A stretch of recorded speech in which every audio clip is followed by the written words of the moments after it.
All right, class, so we are continuing our discussion of secondary dominants, okay? So the tryout for today is pretty easy. It's, again, just kind of expanding on what we've already done, talking about 5 of 5 and 7 of 5, okay? And these first couple pages are just talking about the use of the 5 of 5 chord, right? So it's used to basically expand the dominant. So for example here, even though when we write it out, it's 1, 5, 5 of 7, 5, 5 of 5, 5, 5 of 7, 5, we're basically expanding that dominant chord, okay? So they're all within this, and we're not actually modulating right now, but we're expanding the dominance, okay? So if you look over here, we can write it a different way. So an alternate way of writing it would be, instead of a 5, you have a 1 to a 5 to a 1 in the key of the dominant, okay?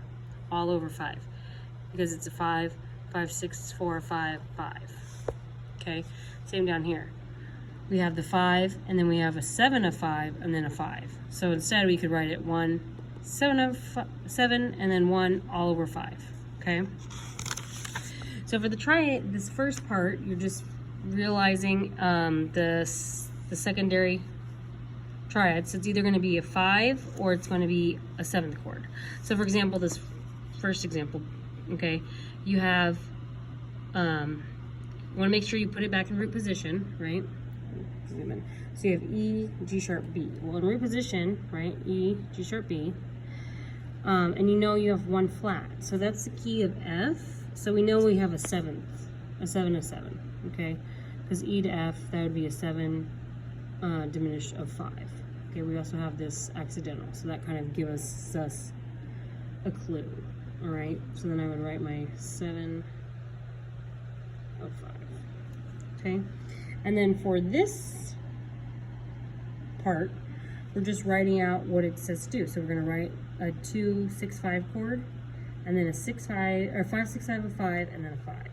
Okay, so you're just gonna write out the chords that go in each triad, okay? And again, this is how I'm making sure you're understanding the secondary dominants, okay? If we go to the web, okay, so I've got the assignment in here, okay? You're gonna watch this video, you're gonna submit it. So all you have to do is take a picture if you're gonna write it in the book, or if you're gonna write it out on staff paper, or however you wanna do it, take a picture and then load it into the assignment, okay? If we go home, here we are, okay, I've put more videos in here, okay? So secondary function chords in dominant expansions, right here, that's today. So I'm gonna load this video, and then it's got Dr. B's secondary dominant examples, okay? Again, these are just videos to help you explain the concept more if you're not understanding, okay? You can also go back and look at last week's videos, okay? And then later this week, all we're gonna do is we're gonna start tonicizing scale degrees other than 5, again, with the secondary dominant. So we're gonna have like 5 of 4, 5 of 3. Now that first video that I put in on secondary dominants, Dr. B, he talks about it. So I'll talk about it more, okay? And then we'll do the triads, okay? So these are kind of not easy points, but we don't want to lose these points. You want to make sure you are completing those triads and submitting them, okay? So I'm going to open up, because quite a few of you have not turned them in, so that I know that again, the only way I'm going to know that you are understanding the material, okay? The other thing is you can come in to my office hours, or you can come in on Wednesday for tutoring if you're not understanding, okay? And then I also made a video for the sight singing and ear training, what we're going to be doing. Basically, you're going to be showing me the log of like how often you're practicing.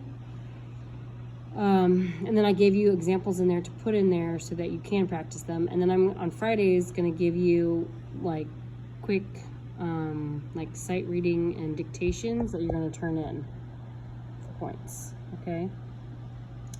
All right, so email me with questions or concerns and get this stuff in. I'm going to open it up. Thank you.